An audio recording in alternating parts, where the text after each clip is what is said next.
Olá, pessoal, sejam todos muitíssimo bem-vindos a mais um episódio do Loucos por Streaming. Eu sou o Bruno, mais conhecido nas redes como o Crítico que Ninguém Pediu, e hoje eu vou falar sobre uma coisa que eu amo muito: bruxaria, magia e histórias fantasiosas. Mas é claro que eu não tô sozinho, tô aqui com a Vitória. Seja muito bem-vinda, Ei, Vitória. obrigada, Bru. Primeiro que assim, adoro Hum. seu arroba, né? Obrigado. Sensacional, sensacional. Eu sou a Vitória Xavier, pra quem não me conhece, no Instagram, @avictoriareal, igual no TikTok, lá eu falo sobre séries, sobre filmes, tudo que a gente gosta, né? Todos os tipos de produção, cultura pop, o que a gente gosta de maratonar, às vezes o que a gente não gostou muito de maratonar também, né? Sim. Porque às vezes a gente não assiste tudo que nos agrada, mas é importante a gente também ser honesto nas redes, Tem né? coisa que dá pra passar pano e tem coisa que a gente tem que falar mesmo, né? Exatamente, Bru, exatamente. E isso é muito importante, né? Porque às vezes vem o pessoal e fala: não acredito que você gostou disso, ou não acredito que você não gostou daquilo. Então, esse debate também é muito saudável. Sim. Mas sim, vamos falar de uma coisa que é unânime neste estúdio, que é Uhum. nosso amor, bruxarias, poções. Ah, bom. Ah, bom. Amo. Eu já tava assim, unânime. Não, não, não, Tá. não. Gosto de bruxaria também, então gostei é das minhas. Ai, amo, Então, amo. vamos iniciar conversando sobre isso. Qual é a Sim, tua relação com a fantasia? Tu tá. tem alguma conexão com o místico? Como é que é? Ai, eu amo de paixão, né? Eu Hum. sou toda a vibe mística. Aham. Ai, tudo que vocês podem imaginar, desde cheiros em casa, parte de aromaterapia, cromoterapia, incenso, astrologia, religião, espiritualidade. A lista é longa. Sim, o tarozinho ali todo dia. Ai, Tarô, deixa eu tarô. ver qual é o meu da semana. Exatamente, não para nunca, nunca. Então, assim, o mundo fantástico barra o mundo místico sempre fez muito parte da minha vida. Inclusive, graças à fantasia, eu falo que eu sobrevivi à minha pré-adolescência, né? Hum. Porque, assim, pré-adolescência é um bullying sem fim. Eu passei por aquela fase onde as minhas amigas, elas ficaram as bonitas do colégio e eu não tinha desenvolvido tanto. Então, assim, eu mergulhava nos livros de fantasia e era o meu momento de pirar, Uhum. sabe? De ficar abraçando aquele mundo e falar, meu, eu vou ficar aqui no meu mundinho que eu tô mais segura, Sim. sabe? Ah, todo mundo passou por essa fase, eu acho que a gente ficava assim meio obcecado Uhum. por histórias fantásticas, porque durante o nosso crescimento, né, a gente teve muitas produções. Eu tava até pensando, quando eu tava fazendo o roteiro do episódio de hoje, sobre, caramba, hoje em dia não tem mais tanta história fantástica quanto tinha antes, né? Não, Eu não sei se é porque hoje em dia quase tudo já é fantástico por si só. sim. Tipo, pensando em desenho infantil, em animação e tal, a gente tem muita magia sempre. Uhum. Só que, também porque, eu não sou mais infanto-juvenil agora, então eu não sei o que estão consumindo, mas tipo assim, depois de Harry Potter, a gente É. teve Percy Jackson. Depois de Percy Jackson foi o quê? Nada, foi aquele momento, Harry Potter, Crônicas de Ai, Nárnia, teve Crônicas de Nárnia, é verdade. Percy Jackson, mas assim, eu acho que esse tipo de fantasia era tanto investimento, era tão grandioso que ficou difícil fazer uma coisa menor. Sim. Então, eles meio que dominaram esse mercado e talvez tenham intimidado um pouco algumas produções, menores. Porque todo mundo falava, meu, depois de Harry Potter a gente vai conseguir fazer o quê? Depois de Crônicas de Nárnia a gente vai conseguir fazer o quê? E aí, uma ou outra se salvou, Percy Jackson ainda vai ganhar a versão série, Graças a Deus. né? Que vai ser uma adaptação que os fãs estão esperando muito, Uhum. porque os fãs não ficaram na época muito satisfeitos aí com a adaptação para filme. Mas a gente tem aí parte fantasiosa mesmo, muito dominada por esses títulos. A real é essa. É. Mas em defesa, agora que eu lembrei, Bro, uma série de fantasia que veio e surpreendeu muito foi aquela Sweet Tooth Sim, da Netflix. sim. A gente teve Sweet Tooth, a gente também teve Sombra e Ossos. Sombriossos, que foi um absurdo, fenômeno, A gente fenômeno. tem. Assim, pensando em fantasia, a gente tem produções. Não é bem fantasia, mas, tipo, o próximo fenômeno é infanto-juvenil, né? Depois Sim, de Harry Potter, foi Jogos Vorazes. Depois teve Crônicas de sim. Nárnia. Aí teve Jogos Vorazes, Percy Jackson e tal. Uhum. Agora vai voltar, né? Vai ter um novo filme dos Jogos Vorazes, que eu tô Vai. bem bem ansioso, acho que vai ser bem legal. Cantiga dos Pássaros, né? Dos Pássaros da Serpente. Pássaros das Serpentes. Mas você vê que no cinema a galera não ousou muito, mas agora com os streamings, acaba que eles têm um pouco mais de liberdade para poder se aventurar. Por quê? Porque os streamings chegam muito em peso, assim, a fim de investir em produções novas. E tem de certa forma, um público que anseia por essas, principalmente a adaptação, né? Porque a maioria das fantasias, elas vêm baseadas em livros, Sim. né? Então, é muito legal a gente conseguir ver Sombriossos mesmo, que foi um domínio, foi uma mega produção. A Netflix acertou em cheio nos personagens, no sentido do casting, né? Uhum. No investimento também ficou muito bonito, os figurinos, Sweet Tooth, que a gente estava falando agora. Muito fofo. Meu, demais, demais. E surpreendeu. Acho que a galera começou a assistir e falar: meu, que coisa estranha essa história. Daqui a pouco você ia se apaixonando. E também. Quando eu assisti Sweet Tooth, eu até falava que era tipo um The Last of Us para baixinhos. Ai, total. É isso. Melhor definição. É isso. Porque, por mais que tenha essa roupagem de fantasia, ele tem uma mensagem muito legal. Tem, e tipo assim, as relações, elas são um grande cerne da série de Sweet Tooth, né? Sempre, tipo, tem a relação do cuidador e de quem tá crescendo ainda. Sim, sim. Então, a gente vai indo. Aí tem a questão, né, da caça lá dos híbridos e tal. A gente consegue fazer paralelos. Eu acho muito legal. Claro, com vários grupos e tal, né? E é uma série que ganhou o coração total. Mas a minha primeira lembrança desse meio místico, não místico, né? Mas dessa coisa de mais fantasia, que eu até tava pensando, tem, além de Matilda, que você citou. Matilda é tudo. Perfeito, sensacional. Mas tem um filme que é da Magia e a Sedução, que é de 98, se não me engano, que a Sandra Bullock faz uma bruxa. Acho que esse eu não conheço. Não, olha, é incrível. E basicamente ela vem de uma família de bruxos e eles tinham aposentado a bruxaria, né? As magias. E aí, em função de uns desdobramentos ali, eles têm que. Ela e a irmã, se não me engano, elas precisam dar uma repaginada. Falar, não, vamos reciclar nossa magia. Sim. E elas começam a mexer com isso de novo. É demais. É muito legal. Ai, que legal. Você tava falando de bruxa e tal, eu lembrei. Obviamente, né, marcou muito a minha infância, Abracadabra. Ai, esse aí marcou amo. todo mundo. Eu acho que até quem não viveu essa época, tipo, teve contato, porque passava horrores na Disney, passava na Sessão da Tarde. Teve a Abracadabra 2, né, ano passado, que eu adorei, inclusive. Mas eu também lembrei de A Convenção das Bruxas. A Convenção das Bruxas é mesmo. Agora você desbloqueou. Eu lembrei, você tava falando. Aí meu Deus, como é que eu não coloquei isso na lista? Porque era muito bom. Eu adorava que esse filme, tipo, ele era infantil, mas ele tinha um tom meio macabro. Muito. Tinha um terrorzinho, né? Sim, as bruxas, tipo, elas eram muito feias. E tinha um menino que virava um rato lá e tal. Era muito bom. É mesmo, ele era meio sinistro. Eu lembro de ficar meio impressionada, assim. Aquele filme que você assistia quando você era mais novo e você ficava pensando nele, né? Bem sinistrinho.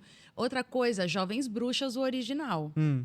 Jovens Bruxas, o original, também fez muito parte ali da minha pré-adolescência, porque eu achava demais. Eu achava muito legal que elas faziam ali as coisas e o jeito delas se vestirem. Então, também foi um filme que me marcou muito dentro dessa temática e que eu poderia reassistir, assim, 1 milhão de vezes. Sim. Incrível. Um outro, assim, eu sempre gostei de coisas meio bizarras, sabe? Então, tipo assim, quando eu penso em infância e fantasia, bruxa ou coisas mágicas, eu lembro de A Convenção das Bruxas, eu lembro de Coraline.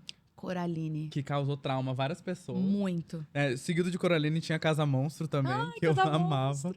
E o Labirinto do Fauno, assim, eu acho que eu falei 3 episódios sobre o Labirinto do Fauno, só nas gravações de hoje. Sim. Do tanto que eu amo esse filme. Eu acho que ele conseguiu um feito, assim, muito único. O Del Toro, né, que é quem dirigiu o filme, é o meu diretor favorito. Meu sonho é uma entrevista com ele. Nossa, imagina, eu acho que eu passaria mal, eu borraria todo. Nossa. Mas o que eu acho genial dele é como ele consegue, tipo, linkar o lúdico, né? Porque as histórias dele sempre são histórias muito profundas, são coisas, tipo, muito pesadas que ele conta, só que com um tom infantil, mas ao mesmo tempo bizarro. Aquela cena no Labirinto do Fauno do cara que faz Nossa assim, ó. senhora. Você fala, eu nunca mais esqueci. Del Toro, pra mim, tem uma das mentes mais geniais. Sim. É uma, assim, quando você acha que você já se surpreendeu com ele, vai abrindo outras caixas, você fala, uau. E o mais louco é que ele mantém quase que um padrão, né? Uhum. Você Dá bate o pra olho e ver. você sabe. Exatamente. Até em Pinóquio agora, o stop motion que ele fez. Nossa, quando começou eu falei, meu Deus, ó. É o Não próprio. tem como confundir. Del Toro é Del Toro, eu acho Mas tudo. realmente, O Labirinto do Fauno é outro filme que eu, com certeza, eu devo ter assistido facilmente umas 10 vezes. Uhum. Eu acho maravilhoso, acho incrível, acho visualmente um absurdo, assim, é um deslumbre visual. E é uma história muito pesada, né? Muito. A gente tá lá na época do fascismo. Aí tem questões sobre luto, abandono parental, tem um monte de coisa. Total. Tipo, aí eu fico vendo aquilo, caramba, eu era uma criança meio profunda, assim, né? Que eu adorava. Tipo, eu assistia sempre quando tava passando, eu assistia. E é legal que você, às vezes, vai percebendo talvez algumas camadas que na segunda vez que você assistiu você não percebeu, mas ali na terceira vez você fala, nossa, é verdade, tem esse subtexto, tem essa mensagem aqui, enfim. A gente pode falar o dia inteiro de Del Toro, se deixar. Ai, tudo. Esse é o meu máximo cinéfilo que eu sempre Ai. chego, eu sempre falo. Porque eu sou o crítico que ninguém pediu, né? Aí todo mundo fica, então você é crítico? Qual é o seu diretor favorito? Não sei o quê. Você já viu esse filme no Letterboxd? Não sei o quê. Eu fico, gente, então. Eu sou o crítico que ninguém pediu porque eu não sou um crítico. Eu não sou cinéfilo, eu não tenho essa expertise. Tipo assim, Clube da Luta, eu nunca vi. Matrix, eu fui ver, tipo, há 2 anos atrás. Então Sim. acontece muito. Aí quando eu jogo assim, qual é o seu diretor? Eu falo, Del Toro. Que é o que eu conheço, é o meu local de fala. Aí eu fico lá. Aí vai perguntar, Martin Scorsese, não sei o que. Eu fico, já não sei. Ai, gente, deixa pra lá. Vamos ficar no Del Toro. Não tem pra quê. Tá tudo certo, tá tudo certo. Mas a gente tem outras coisas de streaming que eu posso pensar. Falando um pouco dessa coisa das séries, né? Você pode. Se a gente reparar, agora com a volta de Percy Jackson em formato, né, de série, tudo que já saiu, a galera abraçou muito, né? Principalmente os fãs dos livros. E se a gente olhar um pouquinho também, a gente está voltando um pouco às raízes, né? Que nem você falou de Abracadabra. Veio o segundo, Percy Jackson. Agora em forma de série. Vai ter a série de Harry Potter também. Né? Série de Harry Potter que foi anunciada. Então, você vê que eles estão mexendo em algumas caixinhas que deram certo. Isso pode dar muito bom, como pode dar muito ruim. Porque são obras adaptações muito bem consolidadas, né? Percy Jackson eu acho que faz total sentido. Até porque, tipo, eu vivi o fervor de Percy Jackson dos livros. Sim. E a decepção do cinema. Então, tipo, a gente merecia muito mais, Total. sabe? Eu não sou tão fã de Percy Jackson assim, mas eu tava lá no meio, eu li tudo e tal.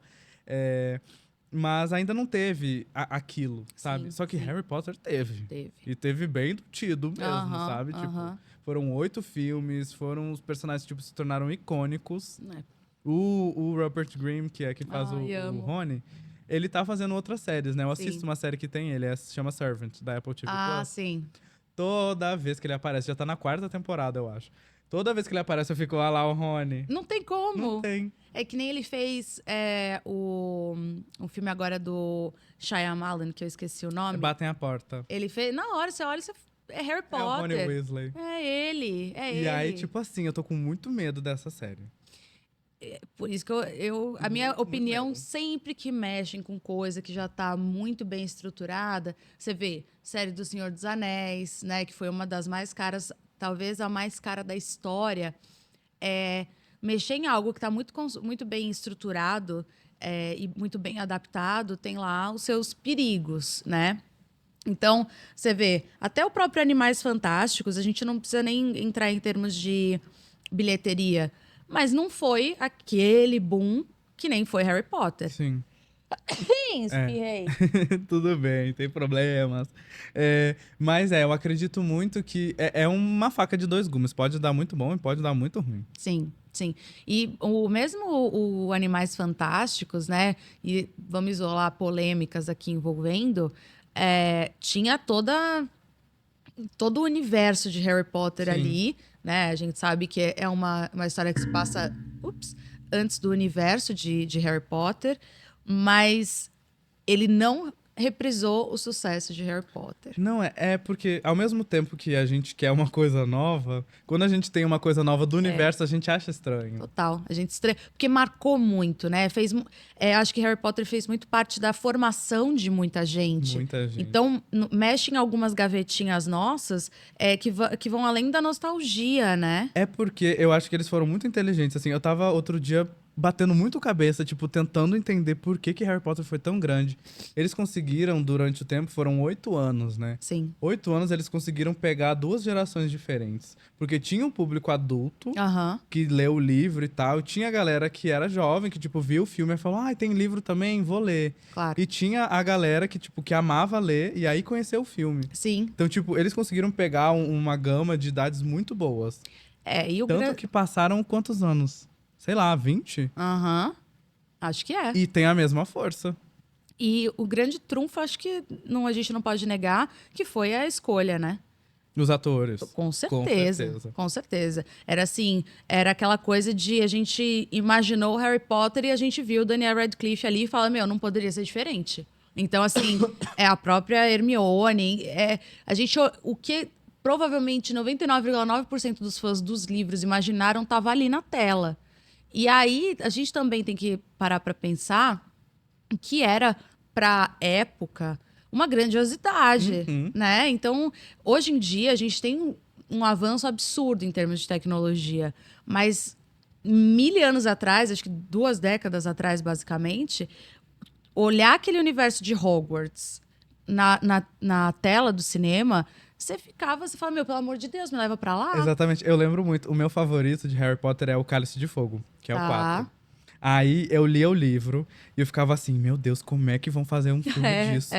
Como que é possível? Não tem como. É muito detalhe, é muita magia, é muita coisa. E aí eu fui no cinema, eu vi o filme e eu fiquei assim, ó.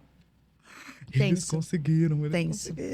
E fora que a J.K. Rowling, né, ela...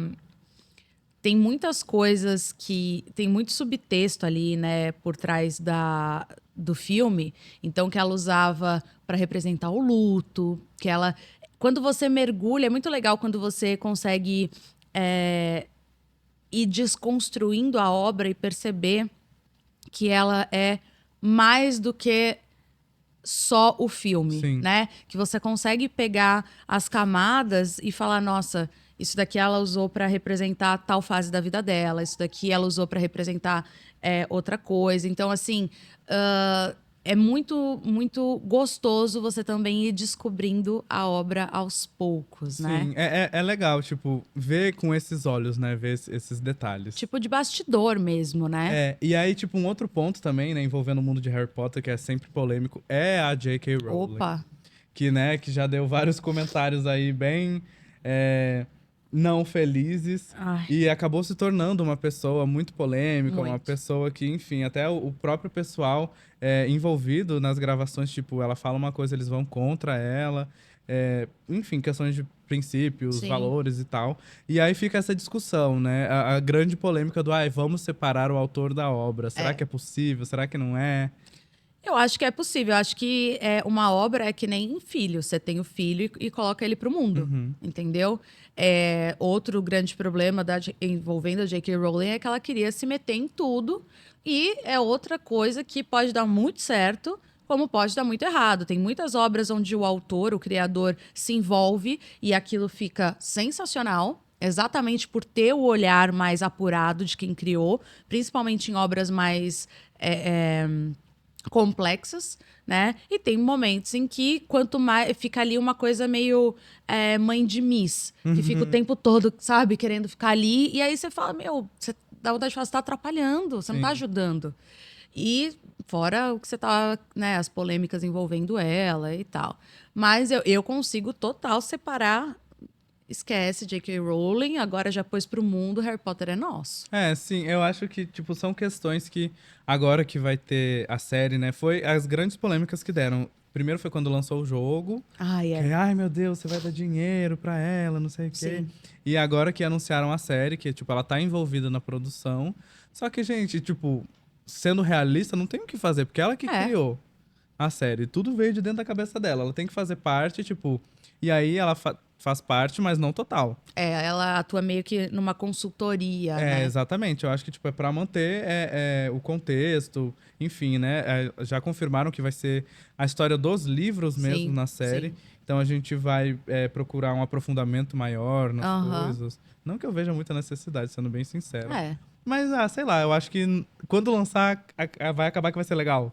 Provavelmente, né? Eles alegam, eles justificam, que também tem isso, né? Eles acabam justificando uma nova adaptação. Então, assim, para que adaptar o que já foi adaptado tão bem? A justificativa foi exatamente essa. A gente vai ter mais tempo de trabalhar outras camadas que no cinema não foram abraçadas, né?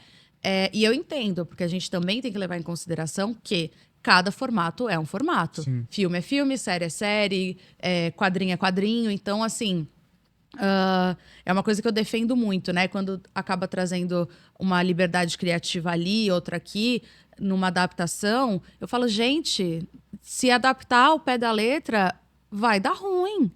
Porque é outra linguagem. Não tem como. Eu lembro muito de Ordem da Fênix. Sim. Tipo, eu acho Ordem da Fênix o livro mais chato de todos. Tá. Só que o filme é muito bom. Eu lembro que eu não gostava do livro porque era tipo assim, ela passava 2 páginas descrevendo uma parede. Aham. Ai, a iluminação vinha, não sei o quê. Eu falava, eu não quero saber da parede, eu quero saber da história. E aí, tipo, o filme é muito bom. É. Porque ele pula essas partes. Total. Porque no visual não tem pra que a gente ver Ele tantos corta, né? detalhes. Sim. E exatamente isso. As coisas elas vão se encaixando e adaptações precisam ser feitas. Uhum. Tipo, ainda mais no formato do cinema, Sim. né? A gente tem que dramatizar algumas coisas. Opa, com certeza. É a mesma coisa também quando eles fazem histórias baseadas em fatos. Aham. Eles vão trazer... Claro que vai haver um exagero, porque esse formato pede. Lógico. E na série, a gente vai ter tempo. A gente vai ter 10 episódios pra tocar um livro. Aham. Então, muitas coisas vão poder ser exploradas. É. E os fãs também, eles pedem, tipo, eles querem. Basicamente, o que era um filme, Harry Potter tinha uma média de 2 horas, pelo menos, em cada filme, pra mais, né? Agora a gente vai ter, chutando um episódio de 1 hora cada um, 50 minutos, 1 hora, a gente vai ter muito tempo pra dissecar a obra da J.K. Rowling, né? É aquela coisa, Marvel já passou por isso, e a gente vê que é um perrenguinho, né? Você trocar personagens ou aposentar personagens, né? Por exemplo, todo mundo fala, trocar o Robert Downey Jr. como Homem de Ferro, difícil. Trocar o Chris Evans como Capitão América, trocaram agora. Mas também tem uma outra marca que acaba ficando muito presa às raízes, porque muita gente se formou a partir da Marvel. Com Harry Potter, eu acho que vai ser a mesma coisa. Por quê? Porque muita gente se formou a partir do Daniel Radcliffe, Sim. né? Então, olhar sem estranheza vai ser um pouco complicado. Mas eu acho que vai ser bom. Eu tava até criando uma teoria do porquê que eles vão fazer essa nova série. Aí eu criei uma que eu adoro falar com as vozes na minha cabeça. Amo. Eu fico assim, teorizando tudo. Aí eu acho que eles estão fazendo isso porque vai ter a série do Percy Jackson agora. Sim. E Percy Jackson, tipo, é basicamente, não o mesmo público, mas é o mesmo universo, é o mesmo nicho. E Percy Jackson não teve os seus anos de ouro. Não, nunca. E agora, tipo, tem muitos fãs, tem fãs nível Harry Potter. Muito. Só que eles não tiveram toda a história adaptada, teve o problema lá dos filmes e tal, e agora vai ter tudo. Porque a Disney tá batendo pé, tipo, ela fala veementemente. Sim. Veementemente. Tá certo. Que, olha, vai ser bom, vai ser uma adaptação fiel, o autor tá aqui participando da produção com a gente e tal. Então, tipo, vai chamar esse público de novo e vai trazer pra novos públicos. Sim. E aí eles vão falar, opa, peraí, Percy Jackson vai se popularizar, então vamos voltar a gente também. Vão mexer nas caixinhas que já estão aqui. Que eles podem ser popular, mas a gente é mais, a gente tem que continuar mais. Faz sentido. Porque a franquia de Harry Potter é uma das que mais dá dinheiro pra Warner. Aham. Até hoje. Sim, sim. Eu acho que Percy Jackson... Eu confesso que me surpreendi muito. Eu sabia da fanbase de Percy Jackson. Sabia que era forte. Mas eu não imaginava que ia reacender tanto. Assim, principalmente no Instagram. Não tem uma vez que eu abro caixinha de perguntas que não tem pelo menos umas 10 pessoas falando: você viu não sei o quê? Você viu que saiu não sei o quê de Percy Jackson? O que você espera de Percy Jackson? E eu Sim. falei, caramba, gente. E a gente não tem nada ainda. Tipo, a gente agora tem uma data, tem um teaser de 3 segundos e o pessoal já tá louco. E louco. o elenco, né? Que as Sim. pessoas queriam saber muito quem seria. Eu adoro mitologia, né? Eu adoro essas coisas. Então, assim, Percy Jackson sempre me agradou. E voltando naquele assunto de mexer, de às vezes o autor, né? O pai da coisa se envolver é bom e às vezes é ruim. Nesse caso, eu acho que vai ser positivo. Eu acho que vai, porque ele não se envolveu nos filmes, né? Exato. Ele não pôde. Exato. Aí deu o que deu. Mas nos trouxe o Logan Lerman, Ai, que é um anjo. Beijo, Logan, que tá assistindo a gente. sensacional. Mas e agora a gente já falou bastante sobre produções que foram muito hypadas, Sim. que todo mundo conhece, mas no mundo da fantasia a gente também tem muitas produções que não são tão conhecidas assim. Tu tem algum exemplo pra trazer? De produção não tão conhecida, eu acho que. Eu tinha falado. Eu abri falando da Magia e a Sedução. Eu acho que é um filme meio xodó. É velho, mas ele é um filme xodózinho meu que nem todo mundo acho que conhece, no auge da Sandra Bullock. Escondido eu não diria, mas gosto muito de Nanny McPhee, por exemplo. Então, assim, não é uma coisa sem hype, mas também não é um filme que todo mundo falou, todo mundo. Eu acho incrível. Nanny McPhee É tudo. Eu acho que tem 2 filmes dela, né? tem. É a Emma Thompson, ela é uma diva. Ela é tudo. Mas, nossa, outro dia eu tenho um quadro na minha página que é filmes ou, enfim, produções que ninguém se lembra. E aí eu desbloqueei uma memória que Lá quando eu vem. tava pesquisando eu fiquei assim, meu Deus, isso realmente existiu. Qual? Lembra de Eragon? Nossa! Eu não sei, eu não sei da onde veio. Eu tava escrevendo, assim, uma Gente. lista de várias coisas que eu lembrava. Aí, do nada, Eragon. E aí eu fiquei, gente, mas na minha mesmo? cabeça, esse filme era muito bom. Era muito bom. Gente do céu, agora você desbloqueou outra memória minha. Eragon, gente, pra quem não conhece, que é muita contextualizando. gente, é um filme, é uma fantasia medieval que tem esse menino que descobre um ovo de dragão. Sim. E aí os dragões são criaturas assim, que todo mundo pensava que não existia mais e tal. E aí o ovo dele choca e todo mundo quer esse dragão dele. Só que é uma dragoa, na verdade, é uma fêmea. E aí o nome dele é Eragon e ele tem essa dragoa. E aí, eles têm que lutar contra todo mundo. Aí tem um cara que ele tem poder de fogo, assim e tal. É uma fantasia zona. Total, é tipo espada e feitiçaria no seu auge. E coisa bem bruxo, elfo, não sei Exato. o quê. Uma coisa bem legal. E aí eu fui pesquisar no Google e tem livros. São 5 livros de Não Eragon. sabia. Não E sabia. eu fiquei assim, gente, peraí. Aqui tem uma coletânea, 5 livros, uma história completa pra fazer filme, pra fazer série. Ninguém vai fazer nada. Fui jogar no Google. A Disney tem. Tá lá na gaveta da Disney de produção, Entendi. tá na filinha. Muito bom. Talvez mais pra frente venha algo de Eragon. Sensacional. Merece. E Merece. assim, eu não revi o filme. Tá. Então eu não sei se essa minha memória é muito confiável.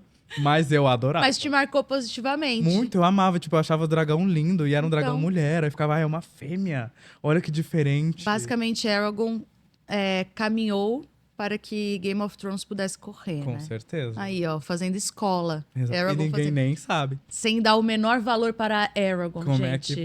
Como é que pode? Outra série, outro filme, né? Que eu sempre gostei muito de ler. E dentro do mundo da leitura tem muita fantasia. Muita. Inclusive, atualmente, tem uma série genial. Se chama Nevermore, Os Desafios de Morgan Crow. É uma fantasia que, tem uma vibe Harry Potter, mas é uma Sim. coisa completamente inédita, sabe? Tá. É um universo mágico onde essa menina, ela nasceu amaldiçoada. Tá. E ela nasceu amaldiçoada, ela só pode viver até os 11 anos. Aos 11 anos, ela tem que morrer. Gente, E ela é culpada de tudo de ruim que acontece, só porque ela nasceu nesse dia específico. passada. Quebrou um vidro, teve um acidente de trânsito lá em Tatuapé. Aí ela tem que escrever uma carta de desculpa, porque o acidente Mentira. aconteceu por causa dela e tal. Que babado, que mais? E aí, quando as crianças fazem 11 anos, elas são convidadas a ingressar em instituições. Tá. Elas vão pro colégio e tal. E existe uma instituição chamada Sociedade Fantabulosa, que ninguém nunca ouviu falar. E ela recebeu um convite. E aí ela fica, eu não vou fazer isso, tipo, é uma piada, porque eu vou morrer e tal. E aí, faltando 1 hora pra ela completar 11 anos, um cara estranho, completamente estranho, tipo, todo vestido de verde, ruivo, com um chapéu bem grande, entra na casa dela e fala, vem, vou te levar. Aí ela, ué, pra onde? Eu vou morrer. E ele, pra Sociedade Fantabulosa. Aí ela vai, tipo, é uma cidade secreta, escondida entre fendas, Nossa. que é mágica. Tipo, ai, é muito legal, é muito legal. É uma Não, coisa já comprei a infanto-juvenil, ideia. assim, mas, tipo, ela vai pra uma escola, aí essa escola ensina feitiçaria, ensina magia, ensina Que várias massa. coisas. Tipo, é uma fantasia muito divertida. Sim. Eu lembrei agora daquele outro filme que eu não vou. Que foi pra Netflix, que era com a Charlize Theron, que era A Escola do Bem e do Mal. Uhum. Também gostosinho de assistir. Sim. Também gostosinho, bem fantasioso, assim, aquele momento. Um diazinho chuvoso, vou dar play. Eu só acho ele muito longo. Ele é Achei longo. muito longo. Ele- Mas é bem bonito. Visualmente eu acho que ele entregou, ficou legal, ficou aquela coisa do. E acho que as atrizes são muito. Se encaixaram muito bem nos seus respectivos papéis ali. E é um filme que eu gostaria, se tivesse um 2, eu assistiria. Olha, é da Netflix, provavelmente vai ter, né? E ficou um tempo no top 10, né? Então acho que eles devem investir. Sim. Outro filme, eu sou ótimo em desbloquear memórias. Amo. Porque eu pesquiso muito sobre isso. Lá nas fantasias, que também vem de um livro, existia um filme chamado Coração de Tinta. Coração Lembra? de Tinta, lembro. É com o Brandon Lembro. Fraser, inclusive. Lembro. E é um cara que se ele lê histórias, se ele conta histórias Sim. em voz alta, as coisas acontecem. É tudo! É muito bom. E aí, tipo, esse filme vai indo, é uma fantasia super legal também. Eu Muito acho bom. que passava horrores na sessão da tarde. Passava. Coração passava. de Tinta. E eu assisti na TV aberta Uhum. a primeira vez. E foi um filme que eu lembro, assim, eu consigo lembrar do momento em que eu comecei a assistir, peguei ele do comecinho e eu fui entrando. Sabe quando você vai viajando na história? E é tão gostoso quando você consegue pegar um filme. Acho que a fantasia é um gênero que tem muito disso, que ele faz você ficar meio offline do mundo. Sim. Você consegue desligar, você não tá pensando em problema, não é um filme que vai te deixar tenso e que vai te, assim, abrir portas. É muito, muito, muito gostoso. É um gênero que me agrada demais, assim. Coração É de muito Tinta bom. é pra todo mundo. Todo mundo tem que assistir. E eu não sei, tipo, porque também são vários livros, eu acho que são 3 livros, Aham. Coração de Tinta. Não continuou, não sei porquê. Acho que eles tiveram meio que um burnout de fantasia nessa época, porque pode saiu ser. muita coisa. Igual a gente teve com super-herói recentemente. Acho que eles tiveram com Burnout. fantasia. E também tem uma outra que essa eu defendo com unhas e dentes até o dia de hoje. Lá vem. As Crônicas de Spiderwick. Ai, amigo. Fenomenal, fenomenal. Realmente. Também é baseado em livros. Sim. Só que esses são livros bem curtinhos. Tanto que eles, se eu não me engano, são 4 livros. Todos os 4 livros é o filme. Sim, E, tipo, é muito legal. Esse, se tivesse um remake, eu sou contra remakes. tá bom. Mas esse, se tivesse, eu ia assistir e Eu adorar. acho válido o remake de Spider-Week. Nossa, é muito legal. E, tipo, ele era famosinho, Era. mas não ficou famosão. Ele não tomou um hype enorme, E mas eu ele. ficava, gente, mas merece. E ó, vou te falar, um remake. Ai, desculpa, microfone. Bati minha unha. É um remake atualizado com as tecnologias de hoje de Spider-Week. Seria Perfeito. tudo. Eu gosto muito porque ele abraça os dois lados. Ele abraça a fantasia com o misticismo. Tipo assim, pra quem nunca viu, gente, esse filme é maravilhoso. Ele junta, por exemplo, tem as fadas. Só que as fadas são seres elementais da natureza. Sim. Então, as fadas, na verdade, elas são flores. Sim. Tem a questão, o sapo, a gente vê, a gente pensa que ele é do bem e tal, mas na verdade, ele é um... como é o nome? É um troll? Eu acho que é um troll. Aí tem toda essa questão de tipo, as pedras, elas têm a sua função. É que é A meio. grama, ela é alguma coisa. Ele é bucólico, né? Ele tem uma coisa. É bucólico, que traz essa coisa da natureza, mas eles são todos presentes, partes integrantes da narrativa. Isso, é essa questão elemental. Tipo assim, todos eles estão aqui, coexistem com a gente, só que a gente não vê. Sim. E aí a história toda é que tem um tio que desapareceu, o tio desses meninos, e eles encontraram um livro que falava de um monte de criaturas fantásticas, e eles descobriram uma pedrinha, que quando eles fazem assim, eles conseguem ver esse mundo fantasioso. E é muito gostoso, eu adoro histórias assim. Dono da comunidade do Orkut Amamos Spiderwick. Sim, eu defendendo, ó. Eu lá na fila. Spiderwick, Spiderwick. Com certeza. Sensacional. Ficou a campanha e a gente vamos continuar essa campanha do remake de Spiderwick. Levantar a hashtag. Com certeza, volta Spiderwick. Gente, ó, Top Trendings no Twitter. Essa hashtag, volta Spiderwick. Te amamos.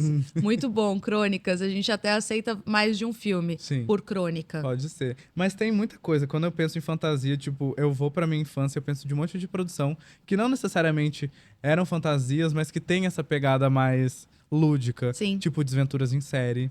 Desventuras em série. Que teve uma série Sim. além do filme.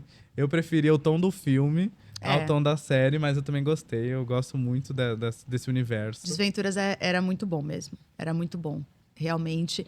Eu acho que o filme trazia uma coisa um pouco mais sinistrinha. Tinha uma vibe Tim Burton no filme. Era um esquisito que você não sabia se você queria muito fazer parte daquele mundo ou se você tinha medo daquilo. Exatamente. Mas era uma estranheza convidativa, né? Então você falava, ai, tá bom, então o que mais que vocês têm? Vai, eu tô meio. Não sei o que esperar, mas eu quero ficar aqui. E tinha um elencão no filme. Tinha a Meryl Elencaço. Streep, o Jim Carrey, tipo, tinha muita gente grande Sim, mesmo. Sim. Ixi, se entrar nesse universo aí do macabrinho, tem várias coisas. Nossa A Senhora. Noiva Ai, Cadáver, amo. James e o Pêssego Gigante, Nossa! O Estranho Mundo de Jack. Gente, eu sou uma caixinha, assim, de desbloqueamento. Sensacional. De memória. Desbloqueio. Pode ser? Vamos trabalhar com o português correto, né? Acho que sim, amigo. Desbloqueio, Mas eu tô memória. aceitando o desbloqueamento. Não tem gente, problema. tá tudo O próprio Edward Mãos de Tesoura. Eu nunca vi esse, inclusive. Para. Esse, eu tenho, tipo, eu sei sobre o que é o filme. Eu já vi cenas, eu sei como é a estética, como é o visual, mas eu nunca vi. Não, gente. Ele tem uma. Edward Mãos de Tesoura, eu puxei ele para essa lista que você estava falando, porque ele também traz o estranho. Ele é esquisito junto com uma sensação de melancolia. Só que ele é apaixonante ao mesmo tempo. E tocar nesses botõezinhos que eu acabei de falar, eu acho que é sensacional. É uma coisa que o Tim Burton faz muito bem. Sim. Porque, assim, ele é uma fantasia, mas, ao mesmo tempo, ele tem mensagens muito importantes, ele te dá sensações muito... que você fala, nossa, mas por que eu tô me sentindo assim? Porque não é assim, é um romance, é um casinho de amor. É um romance que não deu certo. Não, são lugares que vai te atingindo que você fala, caramba, né? Esse filme me fez sentir. Isso é muito legal. Muito legal mesmo. E você tava falando do Tim Burton e fantasia, eu lembrei que a gente teve Wandinha também, né, recentemente. Wandinha. Que aí a gente é uma fantasia, mas não é muito bem. Mas eu acho que se encaixa. É uma fantasia, mas basicamente a gente tem uma... ele não é uma fantasia raiz, né? Ele é uma fantasia... Mais creepy, é uma coisa mais creepy. Pro mundo de hoje, assim. É. Ele não aperta esses botõezinhos que eu falei. Mas também você fica ali, quando você vê, você tá maratonando, né? Sim. Tem uma outra série também que ela nem é tão boa. Lá vem. Mas pra quem tá com saudade de fantasia e principalmente, tipo, de ter um contexto mais sério, ela pode ser interessante. Chama Carnival Row. Carnival Row, Cara Delevingne. Cara Delevingne e Orlando Bloom. Sim. Bloom. Brum. Do Prime Video. Essa Sim. série, ele é eu acho que ele não é nada, o Orlando. Ele é, tipo, só um cara. Eu acho que ele não é mágico. Ele é só um cara. Eu acho que ele é só um cara e ele tá vivendo lá em Londres na época, tipo, antes da Revolução Industrial. E existem criaturas mágicas. Sim. E aí ele conhece essa fada, que é a Cara Delevingne, que ela faz parte da rebelião. Aham. Aí, tipo, ela é revolucionária. Aí tem a questão de que os humanos, eles escravizam as criaturas mágicas. E aí as fadas lutam contra isso. Sim. E ao mesmo tempo tá tendo um caso misterioso de que criaturas mágicas estão sendo encontradas mortas, tipo à beira do rio e tal. E tem uma vibe meio Jack o Estripador. Total. É legal, gente. Ó, E a estética é legal. Eu falei e lembrei que eu gostei da A primeira estética é temporada. legal. A estética é legal. Eu acho que eles poderiam ter, talvez, explicado um pouquinho melhor. Daria pra ter vendido um pouco melhor a série. Sim. Como uma vibe fantasiosa mesmo. Essa série, ela é uma das primeiras originais do Prime Sim. Video. Ela chegou, tipo, junto com o Prime Video no Brasil. Total. E ela ficou num limbo gigantesco. Ficou lá. Ela lançou, tipo, eu lembro, eu maratonei. Aí ela tem 8 episódios, eu acho. Aí eles confirmaram uma segunda temporada Aham. em 2019, eu acho. 19? 2019, 2018, 2019, Sim. por aí. Confirmaram uma segunda temporada e a segunda temporada chegou esse ano. Ficou todos esses tempos, tipo, não falava um A da série. Nada, nada, nada. Mas vale a pena dar uma chance. Porque realmente, agora que você foi falando, eu falei, nossa, é verdade, eu gostei dessa série. Ele tem um contexto interessante. Tem, entrega um negócio legal. Assistam. É, É isso. é bacana. E é curtinha, gente. Ó, dá pra ver, cabe super. Sim, amei. Eu acho que é isso, né? Fantasia é o que mais tem. Mas eu acho que a gente vai estar, a partir de agora, desse ano que vem, a gente vai ver um crescimento muito grande desse gênero. E acho que a gente vai conseguir resgatar esse gênero da forma correta. Mergulhando, pegando. A indústria descobriu. Já não é de hoje, né? Mas como a gente estava falando no início do episódio aqui, não é de hoje que a indústria sabe o quão calma, deixa eu reformular a frase. Quão fãs os leitores são, mas eles descobriram que existe uma gama de livros a serem adaptados. Muitos. Assim, tem um universo a ser adaptado. Uhum. E quanto mais eles souberem adaptar e trabalhar esse público... Agora, não vou falar nem de fantasia, mas você vê, por exemplo, o After. Sim. Que, assim, né, é um outro tipo, é um gênero, né, young adult, que a gente chama aí. Mas pegando uma fanbase pesadíssima de livro, você vê que eles fizeram barulho na bilheteria, né? Não estamos aqui para falar se o filme é bom, se o filme é ruim, enfim. Mas After é a prova de que dá para você mexer com a fanbase, com os amantes de livro, adaptar e fazer dinheiro. Total. E que o público leitor ainda é muito grande. Muito. O pessoal deixou de ler, não sei o que, nada. Jamais. Se você entrar no feed de qualquer rede social, gente, a força que os leitores têm e páginas só de livro. Eu acho que daqui para frente, depois de, por exemplo, a gente já tá falando de adaptação, mas 50 Tons de Cinza abriu uma porta. Pode ser que venha aí. Isso aqui, Vitória é meio mãe de Ná, tá? Não é baseado em nada. São boatos não confirmados. Mas eu acho que a gente pode ter, talvez, uma volta das adaptações de livros adultos, né? De livros mais quentes, talvez. Porque também, nas redes sociais, tem meninas que recomendam muito essas leituras. Tem muito livro desse mesmo. Assim, então é outro mercado a ser explorado de adaptação. Então acho que tem muita coisa que a gente ainda vai ver vindo das páginas dos livros. E a fantasia, com certeza, vai ser a principal delas. Total. E eu acabei de lembrar de uma coisa que eu não podia acabar o episódio sem falar. Que é lá do cerne, lá do nascimento da fantasia. Que são os irmãos Grimm. Que começaram a popularizar os contos de fada e tal. Verdade. E esse, inclusive, é um ponto que, se voltasse, eu ficaria muito feliz. Verdade. Irmãos Muito Grimm. feliz nas histórias, tipo, assustadoras, as coisas bizarras, sabe? Sim. Ainda mais porque a gente tá vivendo uma onda de remakes dos clássicos da Disney, que são as histórias fantasiosas, bonitinhas e tal. E eu sou muito fã de terror. Eu também. Nem citei a Bruxa nesse episódio, ó, que eu poderia ter citado, que é um dos meus filmes favoritos. Mas essa pegada, tipo, mais dark, uma coisa mais bizarra, como os contos originais eram, nossa, cairia super bem hoje em dia. Os irmãos Grimm teve a série, né? Teve a série Grimm e teve um filme também, que eu lembro muito desse filme, que tinha uma cena do Piche, que tinha um poço que saía um monte de piche. Eu adorava esse filme. E Grimm foi bem, né? Foi na TV fechada e teve uma vida boa. Eu acho que teve umas 7 temporadas. Galera abraçou a causa real. Teve Once Upon a Time também. Teve isso. Outro fenômeno. Uma coisa que eu adoraria ver, e aí eu acho que isso poderia ser... Só funcionaria para formato de série, seriam as histórias reais das princesas. Seria legal.